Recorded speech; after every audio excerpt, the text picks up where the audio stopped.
दरअसल कांग्रेस पर हमला बोलते हुए प्रधानमंत्री नरेंद्र मोदी ने कहा कि कांग्रेस ने सिर्फ कुछ कट्टरपंथियों को खुश करने का काम किया। बाकी मुस्लिम समाज तो बेहाल रहा, मुस्लिम समाज तो अशिक्षित रहा, मुस्लिम समाज तो गरीब रहा। पीएम मोदी ने कांग्रेस से सवाल किया, वो किसी मुसलमान को अपना अध्यक्ष क्यों नहीं बनाती और अपने चुनाव के 50% उम्मीदवार मुसलमानों को क्यों नहीं बनाती? क्यों मुसलमानों के लिए 50% उम्मीदवारी रिजर्व नहीं करती कांग्रेस? मैं जरा ऐसे सभियों से पूछना चाहता हूं, वोट बैंक के भूखे इन राजनेताओं से कहना चाहता हूं, अगर सच्चे अर्थ से आपके दिल में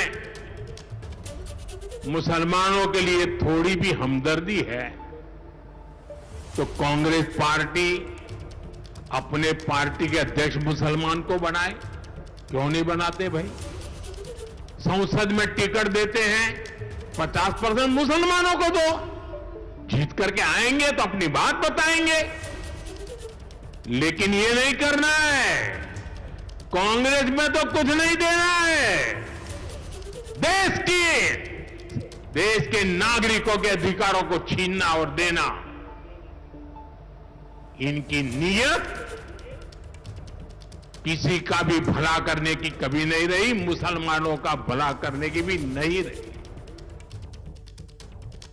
प्रधानमंत्री नरेंद्र मोदी इतने पर नहीं रुके, आगे उन्होंने कहा कि ये कभी नहीं भूलना चाहिए कि कांग्रेस ने बाबा साहेब भीमराव अंबेडकर के साथ क्या क्या किया। जब वो जिंदा थे तब कांग्रेस ने उनका बार बार अपमान किया, उन्होंने उन्हें 2 बार चुनाव हरा दिया। कांग्रेस उन्हें उखाड़ फेंकना चाहती थी। जब बाबा साहब हमारे बीच नहीं रहे तो कांग्रेस ने उनकी याद तक मिटाने की कोशिश की। कांग्रेस ने बाबा साहब के विचारों को भी हमेशा के लिए खत्म कर देना चाहा। डॉक्टर अंबेडकर संविधान के संरक्षक थे, कांग्रेस संविधान की भक्षक बन गई है।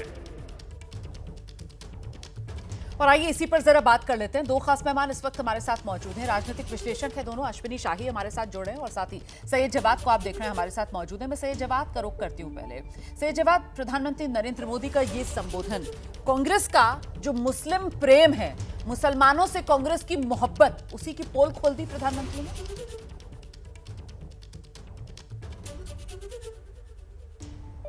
जी रुमाना जी, बहुत बहुत धन्यवाद आपको और आपके सभी दर्शकों को मेरा जय हिंद जय संविधान। और आज बाबा साहब की जयंती पर पूरे देशवासियों को जो है मेरा जो है सलाम।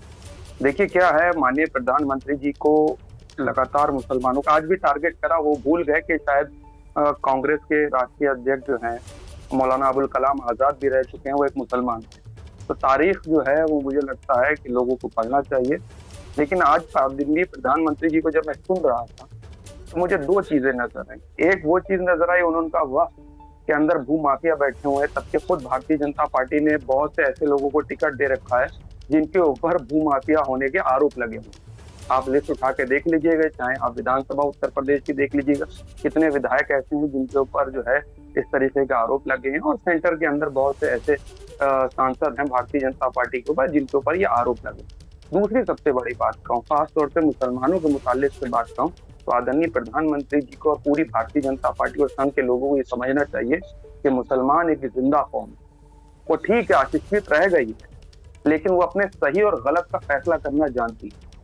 आप कांग्रेस के ऊपर तमाम आरोप लगा दीजिए। कांग्रेस के अध्यक्ष जो है इस वक्त मल्लिकार्जुन खड़गे जो दलित है, लेकिन आप बताइए इन सालों के अंदर लगभग 11 सालों में आपने कितने मुसलमानों को पॉलिटिकल रिप्रेजेंटेशन दिया? पॉलिटिकल रिप्रेजेंटेशन छोड़िए, जिन पासमानदा मुसलमानों की बात कर रहे थे आप उन्हीं को आगे कर दीजिए।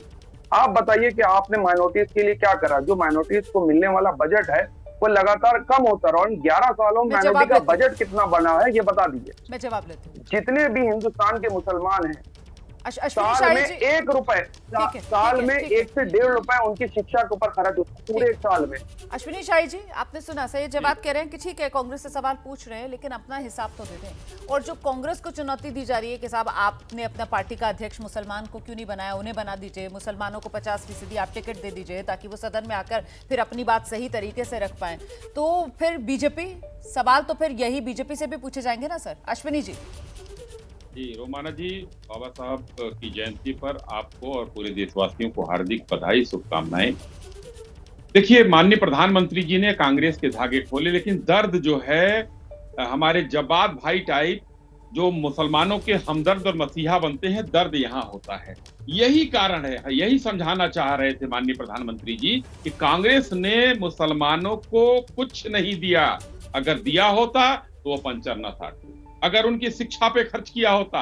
ये बात कर रहे हैं बजट की। बजट आप देख लीजिए 14 तक कितना बजट था, आज कितना बजट है। बजट में कम से कम 100% से ऊपर का इजाफा हुआ है। तो जब्बार भाई, ऐसे कहने से टीवी चैनल पर कुछ नहीं होता है कि आप कह दें कि कुछ नहीं किया। हम लोगों ने सबका साथ, सबका विकास और सबका विश्वास का नारा दिया और आज उसी पर हम चल रहे हैं।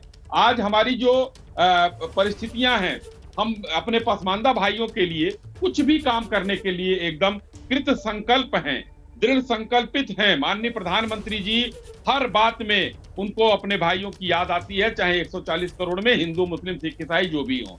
लेकिन AK एंटोनी साहब ने क्या कहा था कि मुस्लिम पार्टी हो गई है। और एक बात मैं कहना चाहता हूं जब्बार भाई आपको जवाब के लिए कि आप ही के सहयोगी दल के आजम खान ने क्या कहा था बाबा साहब को। आज उनकी जयंती है, ये उंगली उनकी उठी हुई है, ये भूमाफिया हैं, ये कहते हैं अगला प्लाट कब्जा कर लो। तो भूमाफिया कहने वाले बाबा साहब को आप लोग हैं। तो इस तरीके से देश को गुमराह मत कीजिए। हमारे मुसलमान भाइयों के लिए, पसमानदाओं के लिए वक्फ की जमीन जो ओवैसी साहब और बड़े बड़े लोगों ने कब्जा कर रखा है, अशराफ लोगों ने, उनको खाली कराकर और हम सबको जो हकदार हैं, यतीम हैं, बेवाएं हैं, उनको देने का काम करें। सही जवाब। वो सच्चर कमेटी की जो रिपोर्ट आई थी और उसने जिस तरीके के हालात मुसलमानों के बताए थे, उसके लिए तो कहीं ना कहीं तब की सरकारों को ही जिम्मेदार माना जाएगा ना। और उससे पता चला था कि कैसे इस देश के अंदर दलितों से भी खराब स्थिति में इस देश का मुसलमान। तो ऐसे में कांग्रेस के राज में मुसलमानों की जो स्थिति रही, अगर उसे लेकर प्रधानमंत्री नरेंद्र मोदी आईना दिखा रहे हैं तो भी मुसलमान उसको नहीं देख पा रहा है। क्यों? क्या मुसलमान वोट बैंक से आगे खुद को कुछ समझ ही नहीं पा रहा है इस देश में?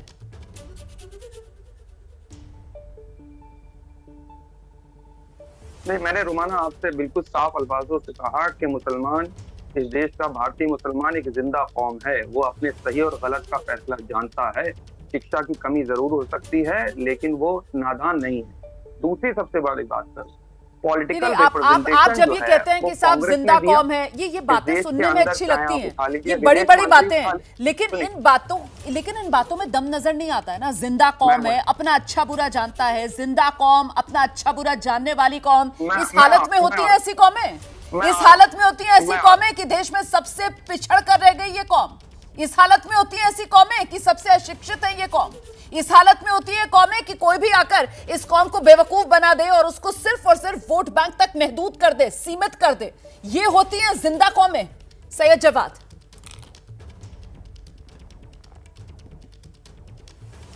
नहीं देखिए, हमारे हाल नो डाउट बुरे थे, उसमें जो है बहुत सी सरकारें भी रही, मैं इस चीज को डिनाई नहीं, लेकिन अभी की जो मौजूदा हालात है, आपने इन 11 सालों के अंदर क्या करा, आप अपना जवाब दीजिए।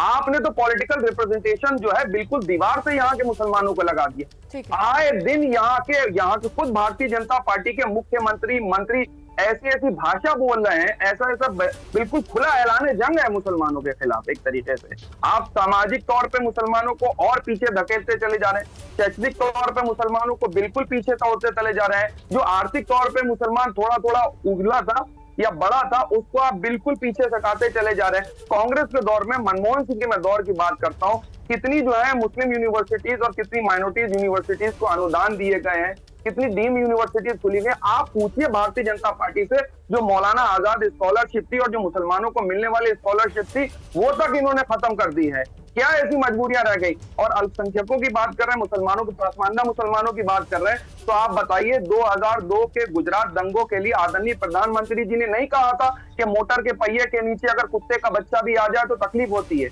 हम मुसलमान यहाँ के कुत्ते के बच्चे हैं।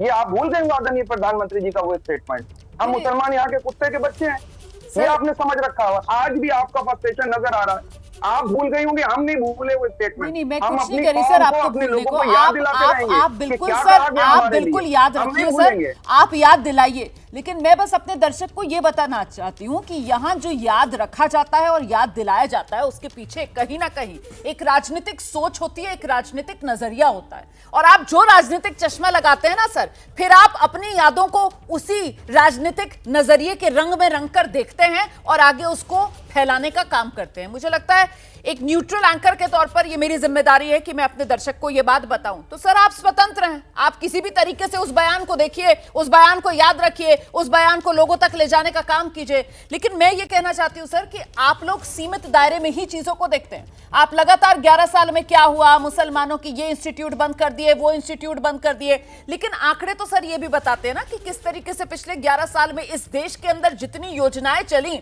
अनुपात के मुताबिक उन योजनाओं का सबसे ज्यादा फायदा अगर इस देश में किसी एक कौम को मिला तो वो मुसलमान है। चाहे वो घर मिलने की बात हो, चाहे वो उज्ज्वला के तहत बेनिफिट की बात हो, चाहे वो आयुष्मान के तहत बेनिफिट की बात हो सर।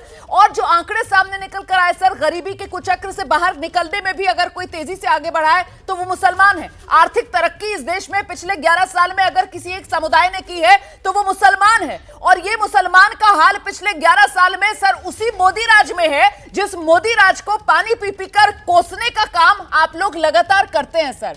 ये जानकारी मुझे देना जरूरी थी, इसी वजह से मैंने जानकारी यहां पर रखी है सर।